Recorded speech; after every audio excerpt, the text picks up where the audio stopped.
এবার আমরা কিছু কনভেনশন দেখব, যেগুলো হয়েছে বিভিন্ন সময় অনুষ্ঠিত হয়েছে, এবং সেটা কি নিয়ে হয়েছে সেটাই আমাদের মনে রাখতে হবে, আর কিচ্ছু না। কি নিয়ে এই কনভেনশন গুলো হয়েছে, এগুলো পরীক্ষায় এসেছে। কিয়োটো প্রোটোকল কি নিয়ে হয়েছে, কিয়োটো প্রোটোকলটা কেন হয়েছিল, ঠিক আছে। ব্যাংকিং এর ক্ষেত্রে বাসেল নর্মস বলে একটা জিনিস আছে, বাসেল নর্মসটা কি নিয়ে হয়েছিল, ব্যাংকিং নিয়ে। তো এই জাস্ট কি নিয়ে হয়েছিল সেটা আমরা মনে রাখবো, ঠিক আছে। এইগুলোই পরীক্ষা, মেন্স পরীক্ষার জন্য খুবই ইম্পর্টেন্ট, ফিলিমস আজকাল আসতে পারে, ঠিক আছে। প্রথমত মিনামাটা কনভেনশন, মিনামাটা কনভেনশন অন মার্কারি। এটা বলছে is an international environmental treaty that aims to protect human health and the environment from the harmful effects of the mercury and its compound। তাহলে মিনামাটা কনভেনশন যদি জিজ্ঞেস করে কি নিয়ে হয়েছিল, মার্কারি, মার্কারির যে খারাপ প্রভাব আমাদের দেহে আছে সেটা যাতে না পড়ে, তার থেকে আমাদের হেলথকে বাঁচানো বা হেলথকে কিভাবে বাঁচানো যায় সেটা পরামর্শ করে ট্রিটি একটা তৈরি হয়েছিল, একটা চুক্তি হয়েছিল। সেই চুক্তিটা মিনামাটা কনভেনশন নামে পরিচিত। কত সালে হয়েছিল বলছে, 2013 সালে এটা সাইন করেছিল বিভিন্ন দেশ। যে 2013 সালে বিভিন্ন দেশ কি সাইন করে, যে আমরা কি করব, মিনামাটা কনভেনশনে যা যা নির্দেশ দেওয়া হয়েছে মার্কারির যে হার্মফুল ইউজ গুলো সেগুলো করব না। আর 2017 সাল থেকে এটা তার কাজ শুরু করে। It is a UN treaty coming under the United Nations environmental programme. তাহলে এটাও কিন্তু ইউএনইপির মধ্যে পড়ছে। ইউএনইপি এই ট্রিটিটার, ইউএনইপি এই ট্রিটিটা করেছিল, বিভিন্ন দেশের মধ্যে করিয়েছিল সিগনেচারটা। India is a party to the Minamata convention and ratified 2018। তাহলে ইন্ডিয়া 2018 সালে মিনামাটা কনভেনশনটা র্যাটিফাই করে নিজের দেশে, যে না এই আমাদের এইভাবে মার্কারির ইউজ থেকে দূরে থাকতে হবে, বা ইউজ করলেও সেটা আমাদের কিভাবে ইউজ করব স্বাস্থ্য বাঁচিয়ে, সেটা ইন্ডিয়া 2018 সালে কিন্তু এই কনভেনশনটা মানে। তাহলে মিনামাটা কনভেনশন যদি বলে কি নিয়ে হয়েছিল, মার্কারি নিয়ে, ঠিক আছে। এইগুলোই জাস্ট মাথা রাখতে হবে, আর কিচ্ছু না। এবার বলছে বন কনভেনশন। বন কনভেনশনটা কিসের জন্য হয়েছিল, is to protect the migratory species of wild animals and their habitats. তাহলে যে মাইগ্রেটরি ওয়াইল্ড অ্যানিমালস আছে, ঠিক আছে, কিছু ওয়াইল্ড অ্যানিমালস আছে যারা এক জায়গা থেকে এক জায়গায় ঘুরে বেড়ায়। বাঘও যায়, সুন্দরবনের বাঘ ইন্ডিয়া থেকে সোজা বাংলাদেশে চলে যাচ্ছে। হাতি আছে, হাতি আমাদের ইন্ডিয়া থেকে সোজা চলে যাচ্ছে মায়ানমার, চলে যাচ্ছে ওদিকে। তাহলে এই কিছু ওয়াইল্ড অ্যানিমাল আছে যারা মাইগ্রেট করে, এক জায়গা থেকে আরেক জায়গায়, এক দেশ থেকে আরেক জায়গায় যায়। তো তাদেরকে প্রোটেক্ট করার জন্য, এবং তাদের যে বাসস্থান, হ্যাবিট্যাটস মানে যে বাসস্থান, তাদের বাসস্থানকে প্রোটেক্ট করার জন্য এই কনভেনশনটা হয়েছিল, বন কনভেনশন। হ্যাঁ বলুন আসানসোল। বলছি স্যার এই স্লাইডটাকে একটু জুম করা যাবে স্যার, ফটো তুলতে অপশন হ্যাঁ? কোনটা বলুন তো? এবার হচ্ছে স্ক্রিনটাকে একটু জুম করা, এটা জুম করব? একটু জুম করা। ওকে ওকে,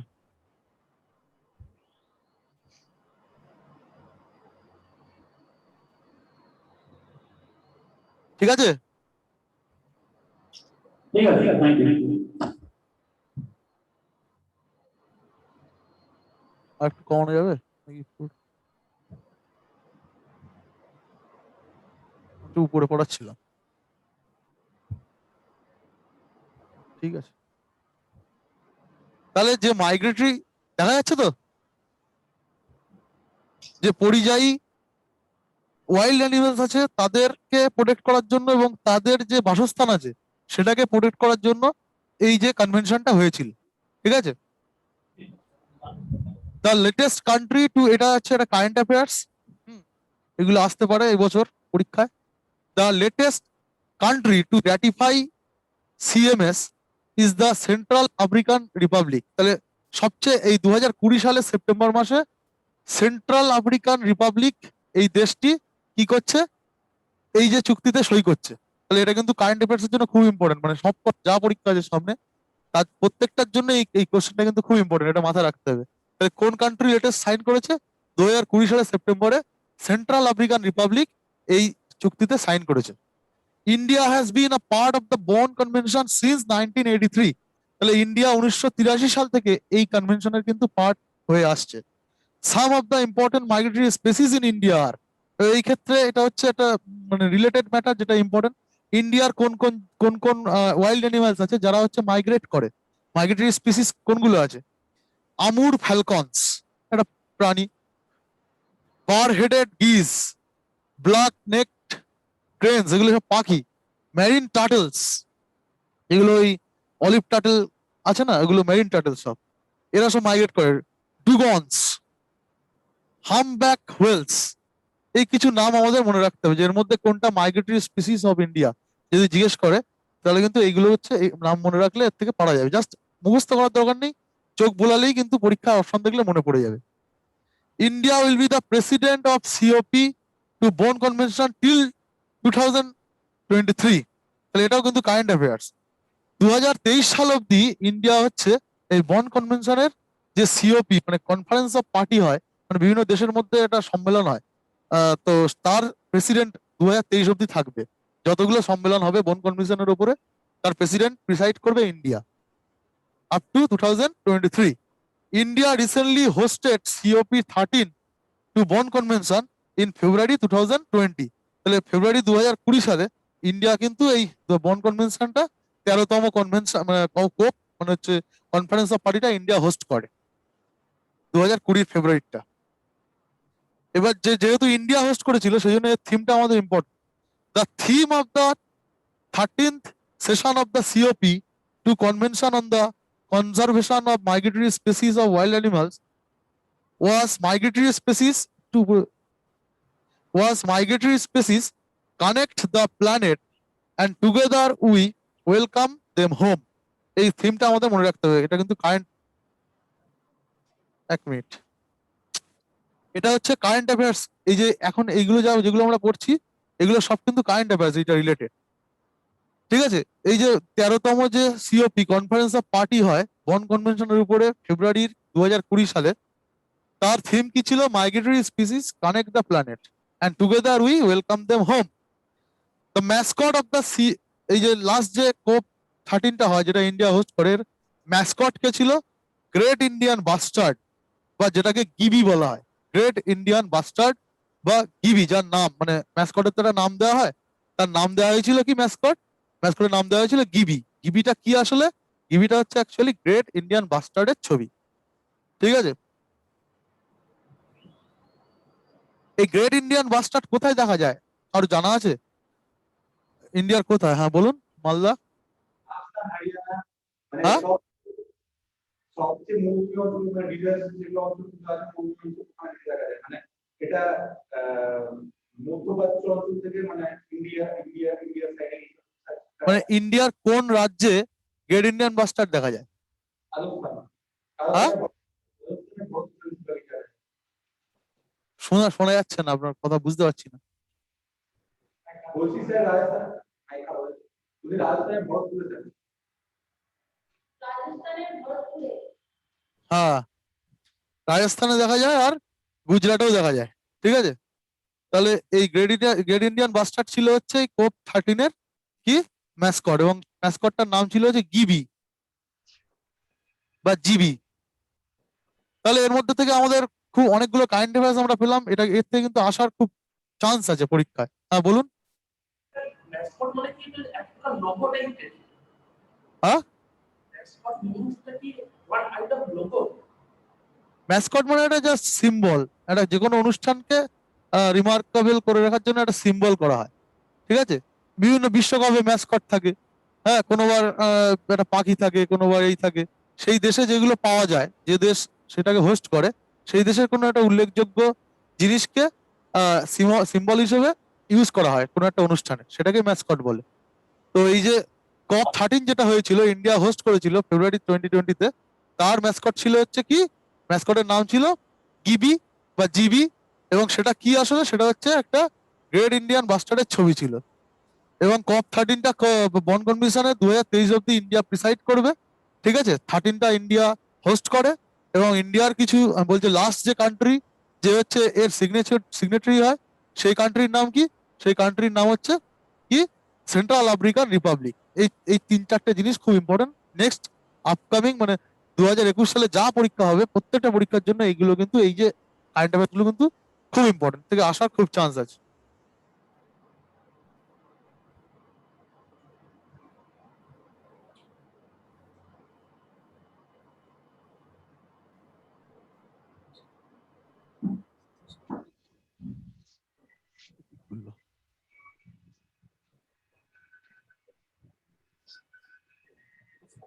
এটা দেখা যাচ্ছে, বোঝা যাচ্ছে না ছোট হয়ে গেছে? বোঝা যাচ্ছে তো, লেখা পড়া যাচ্ছে তো?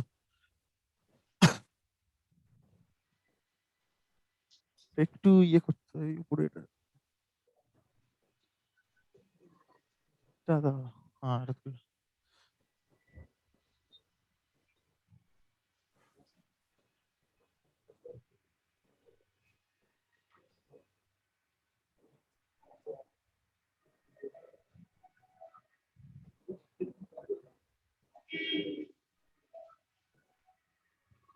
আর একটু নিচে নামাতে হবে, অনেক বড় ওটা, মানে বড় হয়ে গেছে, ছোট করতে হবে, জুম আউট করতে হবে।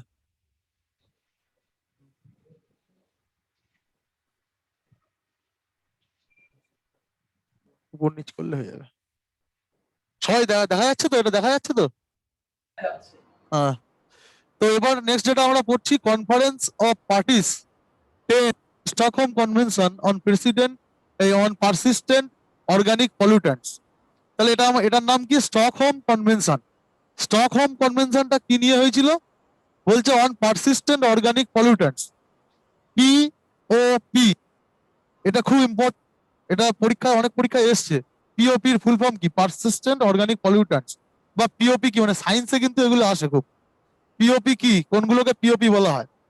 তো এই স্টকহোম কনভেনশনটা কিসের উপরে হয়েছিল? পিওপি এর উপরে, পারসিস্টেন্ট অর্গানিক পলিউটেন্টস কমানোর জন্য, যাতে পারসিস্টেন্ট অর্গানিক পলিউটেন্ট কম ইউজ হয় সেটাকে এনশিওর করার জন্য স্টকহোম কনভেনশনটা হয়। এটা 2001 সালে অ্যাডপ্ট করা হয় এবং 2004 সালে সিআইএফ মানে কেম ইনটু ফোর্স, 2004 সালে এটা চালু হয় স্টকহোম কনভেনশনটা। এবার আমরা দেখবো, এই যে আমরা পড়লাম পারসিস্টেন্ট অর্গানিক পলিউট্যান্ট, সেটা কি আমরা জানবো। এটা সায়েন্সের জন্য খুব ইম্পর্টেন্ট, এনভায়রনমেন্ট এবং সায়েন্স এই দুটোর জন্য খুব ইম্পর্টেন্ট একটা question. Persistent organic pollutants are carbon-based organic chemical substances that display the following properties once they are released into the environment.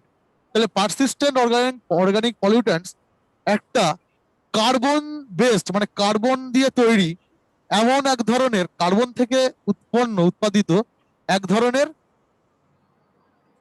পলিউট্যান্টস, ঠিক আছে, যেটার এই বৈশিষ্ট্যগুলো যার আছে তাদেরকে আমরা সেই পারসিস্টেন্ট অর্গানিক পলিউট্যান্টস বলে গণ্য করব। এবার কোন কোন বৈশিষ্ট্যগুলো থাকলে আমরা তাকে বলবো পিওপি? কার্বন ঘটিত কোনো একটা দ্রব্য যার মধ্যে এই বৈশিষ্ট্যগুলো আছে তাকে আমরা বলবো পিওপি। এবার সেই বৈশিষ্ট্যগুলো কোনগুলো?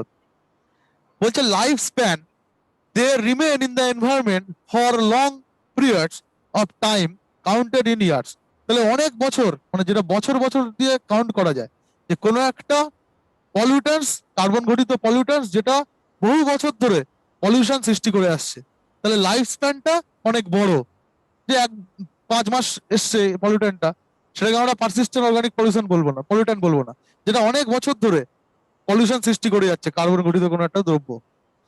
ডিস্ট্রিবিউশন বলছে the natural carriers like soil, water, air distribute it through out the environment. এবং এই যে পলিউট্যান্টকে ছড়িয়ে দেয় কে? বিভিন্ন ন্যাচারাল ক্যারিয়ার্স, যেমন হচ্ছে সয়েল দ্বারা মাটির মাধ্যমে ছড়াতে পারে, জলের মাধ্যমে ছড়াতে পারে, ঠিক আছে, বৃষ্টির জল বা নদীর জল বা বাতাসের মাধ্যমেও ছড়াতে পারে পরিবেশে। ফুড চেন কি বলছে? They become a part of the food chain by getting accumulated in the fatty tissue of living organism including humans. তাহলে বলছে যে কোনো জীবিত প্রাণীর ফ্যাট, ফ্যাটি বলছে যে টিস্যু গুলো আছে, বিভিন্ন জীবিত প্রাণীর যে ফ্যাটি টিস্যু গুলো আছে, যে কোষগুলো, ফ্যাটি কোষগুলো, ফ্যাট কোষগুলো আছে, তার মধ্যে এটা কি হয়ে যায়? অ্যাকুমুলেট করে নেয়, তার মধ্যে ওটা ঢুকে কি হচ্ছে? সেই জীবের ক্ষতি করছে এবং সেই জীবের মাধ্যমে অন্য জীবে ছড়াচ্ছে। সেই জীবকে অন্য জীব যখন খাচ্ছে, সেই প্রাণীকে অন্য প্রাণী যখন খাচ্ছে, সেইভাবে কি হচ্ছে? সেটা সেই প্রাণী থেকে সেই প্রাণীতে ছড়িয়ে পড়ছে।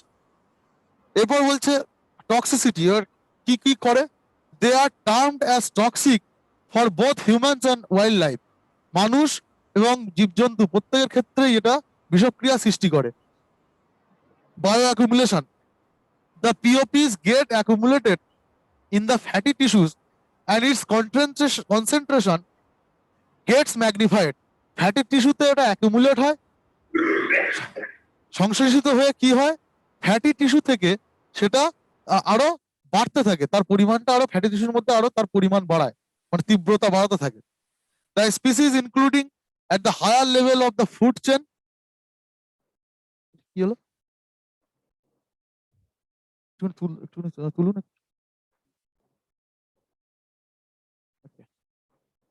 তাহলে the POPs get accumulated in the fatty tissues and its concentration get magnified. Fatty টিস্যুতে যখন সে ঢোকে কি করছে, তার তীব্রতা বাড়াতে থাকে। The species including at the higher level of the food chain absorb greater concentration of POP and carry it along. তাহলে বলছে ফুড চেনের যারা উচ্চ পর্যায়ে আছে, মানে উদ্ভিদ সবচেয়ে নিচে, তারপর উদ্ভিদকে যারা ডাইরেক্ট খাচ্ছে তারা তার উপরে, আমরা পড়েছি বায়োলজিতে। তারপর সেই ফার্স্ট যে প্রাইমারি যারা কনজিউমার, তাদেরকে যারা খাচ্ছে তাদেরকে আরো আরো উপরে আছে।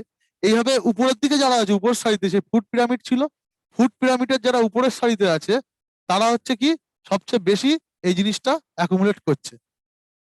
এবং কি দেখা যাচ্ছে যে দা এক্সপোজার টু পিওপিস ক্যান কজ, এর ফলে কি কি হতে পারে, ক্যান্সার হতে পারে, অ্যালার্জি হতে পারে, হাইপার সেন্সিটিভিটি হতে পারে, damage to the central and peripheral nervous সিস্টেমকে ক্ষতি করতে পারে, রিপ্রোডাক্টিভ ডিসঅর্ডার হতে পারে, বা disruption of the immune system, endocrine disruptors ইত্যাদি রোগ এর ফলে হয়। তাহলে এই জিনিসগুলো যার মধ্যে আছে, যে কার্বন ঘটিত দ্রব্যের মধ্যে, পলিউট্যান্টস এর মধ্যে আছে, তাকে আমরা বলবো পিওপি। ঠিক আছে, পারসিস্টেন্ট অর্গানিক পলিউট্যান্টস। তাহলে এই স্টকহোম কনভেনশনটা কিসের জন্য হয়েছিল? এই যে যৌগগুলো, যেগুলো কার্বন ঘটিত দ্রব্য এবং এই গুণগুলো যার মধ্যে আছে, তেমন যে পলিউট্যান্টস, সেগুলোকে কি করা, সেগুলোকে কন্ট্রোল করার জন্য, সেগুলোকে কমানোর জন্য, ইউজ কমানোর জন্য এই স্টকহোম কনভেনশনটা হয়েছিল। ঠিক আছে, পিওপির এত কিছু মুখস্থ করার দরকার নেই, মনে রাখতে হবে এটা কার্বন ঘটিত একটা পলিউট্যান্ট, কার্বন থেকে তৈরি হয় এবং এর লাইফ স্প্যান বড় হয়। এর ফলে ক্যান্সার, অ্যালার্জি ইত্যাদি, নার্ভাস প্রবলেম ইত্যাদি হতে পারে, নার্ভাস সিস্টেমের প্রবলেম। আর কি, এটা হচ্ছে আপার লেভেলে ফুড পিরামিডের উপরের দিকে যারা আছে তাদের মধ্যে সবচেয়ে বেশি কনসেন্ট্রেশন, যারা একদম নিচে আছে তার মধ্যে কম, তার উপরে যে সে তাকে খাচ্ছে তার মধ্যে আরো বেশি আছে। ফ্যাটি টিস্যু বেশি, ফ্যাটি টিস্যুর মধ্যে অ্যাকুমুলেট করছে, করে ম্যাগনিফাই হয়ে যাচ্ছে। তাকে যে খাচ্ছে আরো উপরের দিকে আছে, তার মধ্যে আরো বেশি আছে পিওপি পলিউটেন্টস। এটা মাথায় রাখতে হবে, জাস্ট এইটুকু মাথায় রাখলেই হবে। পিওপি নামটা মেনলি মাথায় রাখতে হবে, ওই আসলে ওটাই আসবে। ঠিক আছে, ফুল ফর্মটা কি আর এর কি জিনিস, কার্বন ঘটিত একটা পলিউটেন্টস। বোঝা গেছে?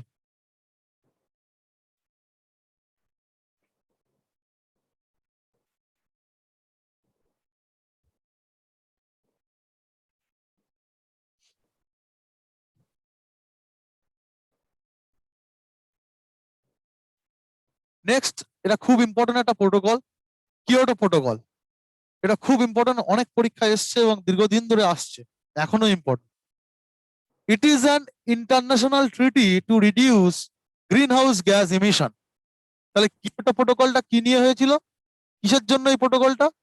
গ্রিন হাউস গ্যাস এমিশন, নির্গমনটা কমানোর জন্য। এর আগে আমরা একটা পেয়েছিলাম, কি ছিল সেটা? গ্রিন হাউস গ্যাস কমানোর জন্য আর আগে একটা বললাম, কোন কনভেনশনটা ছিল? এর আগে কোন কনভেনশনটা করলাম গ্রিন হাউস গ্যাস কমানোর জন্য? মনে নেই? ঠিক আছে, আবার রিক্যাপ করবো আমরা। তাহলে কিয়োটো প্রোটোকলটা কি বলছে? Applies to 6 green house gases. এর মেন উদ্দেশ্য হচ্ছে 6 রকমের যে গ্রিন হাউস গ্যাস আছে সেগুলোর নির্গমন কমানো। তার মধ্যে কি কি পড়ছে? Carbon die oxide, methane, nitrous oxide, হাইড্রোফ্লুরোকার্বনস আর পারফ্লুরোকার্বনস, সালফার হেক্সাফ্লুরাইড। এই যে 6 রকমের গ্রিন হাউস গ্যাস আছে, জিএইচজি বলা হয় গ্রিন হাউস গ্যাসকে শর্ট ফর্ম। তাদেরকে, তার নির্গমন কমানোর জন্য কিয়োটো প্রোটোকলটা হয়েছিল, বিভিন্ন দেশের মধ্যে একটা চুক্তি হয়েছিল এই 6 রকম গ্যাসের নির্গমন আস্তে আস্তে কমানোর জন্য। ঠিক আছে, when and where it was adapted, এটা খুব ইম্পর্টেন্ট, এটা আসে পরীক্ষায় এসছে অনেকবার। এটা জাপানের একটা জায়গা কিয়োটো, 11ই ডিসেম্বর 1997, ডেট দিয়ে, তারিখ দিয়ে, সাল আমাদেরকে মুখস্থ রাখতে হবে। তাহলে কিয়োটো প্রোটোকল কোথায় হয়? জাপানের একটা শহর কিয়োটোতে। গ্রিন হাউস গ্যাস নির্গমন, 6টা গ্রিন হাউস গ্যাস নির্গমন কমানোর জন্য, এবং 11ই ডিসেম্বর 1997 সালে এটা অনুষ্ঠিত হয়। When did Kyoto protocol come into force? কবে এটা চালু হয়েছিল? 2005 থেকে। 1997 সালে একটা প্ল্যান করা হয় এবং 2005 সাল থেকে এই প্ল্যানটাকে কার্যকরী করা হয়। আর বলছে how many countries are signatories of the Kyoto protocol?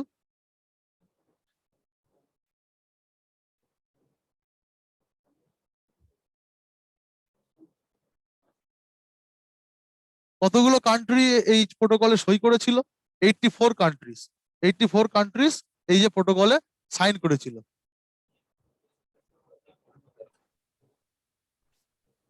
এবার বলছে how many countries are parties of the Kyoto protocol. 192টা কান্ট্রি হচ্ছে এই প্রোটোকলে বর্তমানে অংশগ্রহণ করছে, তারা মেনে চলবে বলেছে যে এই গ্রিন হাউস গ্যাসগুলো তারা কমাবে।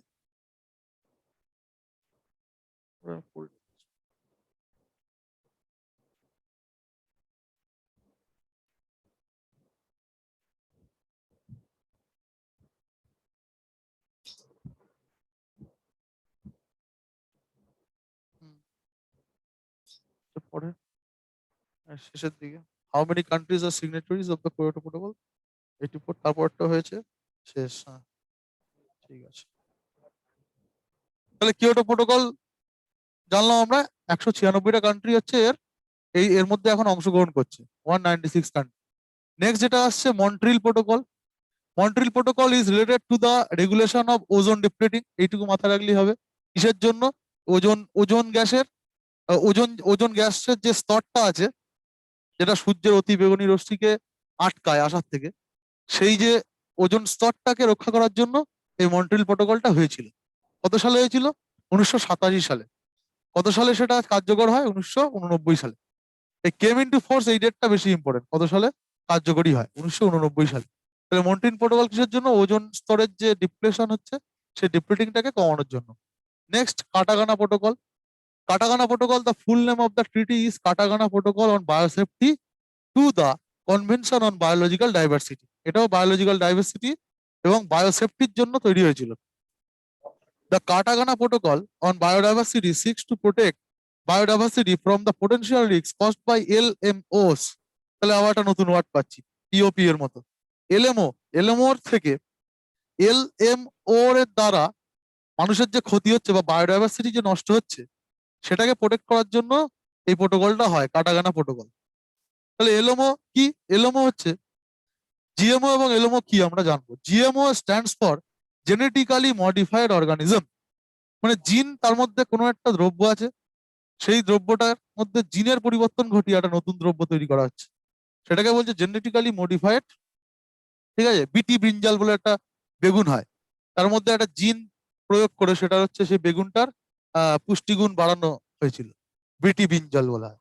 তো এরকম কোনো একটা জিন অ্যাড করে বা কোনো একটা জিনের তার থেকে মাইনাস করে যখন কোনো একটা দ্রব্যের গুণমান বাড়ানো বা কমানো হয়, সেটাকে বলা হয় জেনেটিক্যালি মডিফাইড একটা দ্রব্য, জেনেটিক্যালি মডিফাইড অর্গানিজম। তো এই জিএমও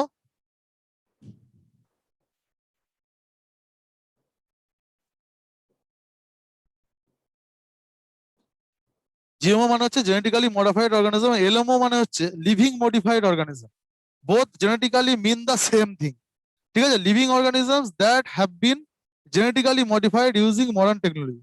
কিছু জীবিত বস্তু আছে, জীবিত কোনো একটা ইয়ে আছে, বস্তু আছে, দ্রব্য আছে, সেগুলো কি হচ্ছে, তার জেনেটিক্যালি মডিফাই করে দেওয়া হচ্ছে।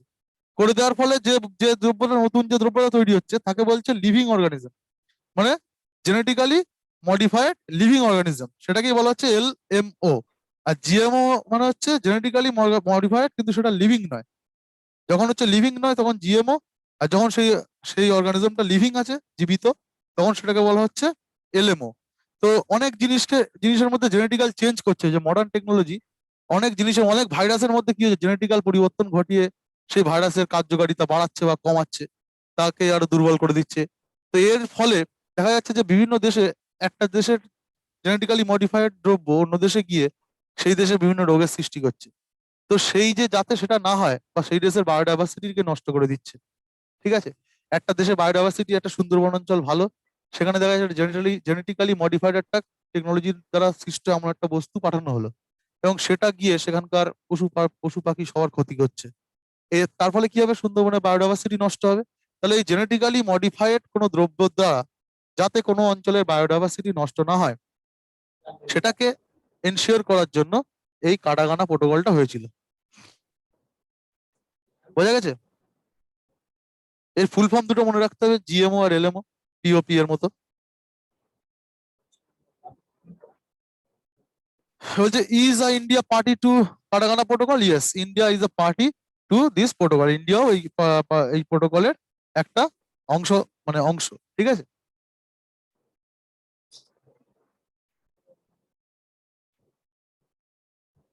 আচ্ছা ঠিক আছে, সাইজ নাকি ছোট করলেও হবে।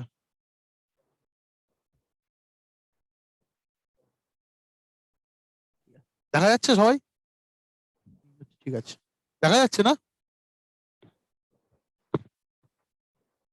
এরপরে United Nations conference on environment and development, also known as the Rio de Janeiro earth summit. তাহলে আমরা আগে পড়েছি আর্থ সামিট। আর্থ সামিটে কি, আর্থ সামিটটা হচ্ছে রিও সামিটও বলা হয় বা রিও কনফারেন্স বলা হয় বা আর্থ সামিটও বলা হয়। ঠিক আছে, এটা কিসের উপরে হয়েছিল? এনভায়রনমেন্ট এবং ডেভেলপমেন্টের কনফারেন্স অন এনভায়রনমেন্ট এবং ডেভেলপমেন্ট। ডেভেলপমেন্ট এবং এনভায়রনমেন্ট এই দুটোর উপরে এই কনফারেন্সটা হয়েছিল। কত সালে হয়েছিল? 1992 সালে রিও ডি জেনেরিও শহরে, ব্রাজিলের।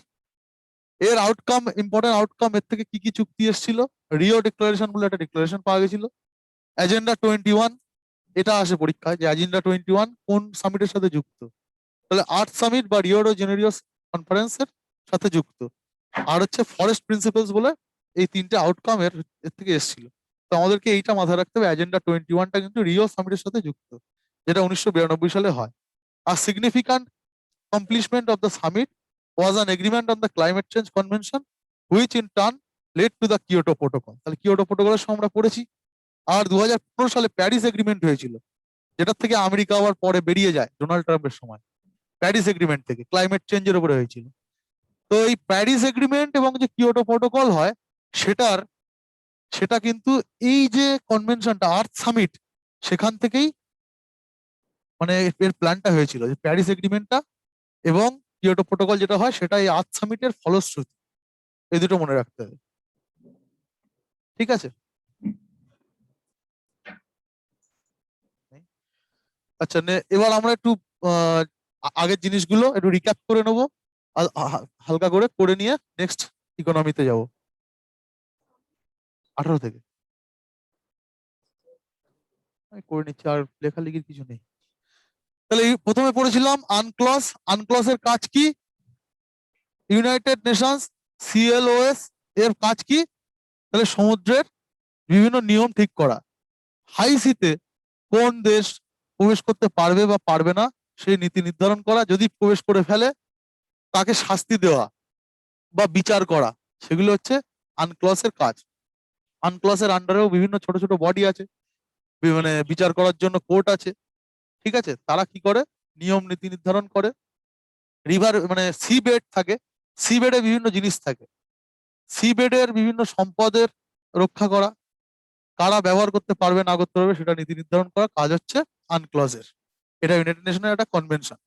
তারপরে আমরা পড়েছি এই যে ছবিটা, এটা বলেছি খুব ইম্পর্টেন্ট, পরীক্ষায় আসে।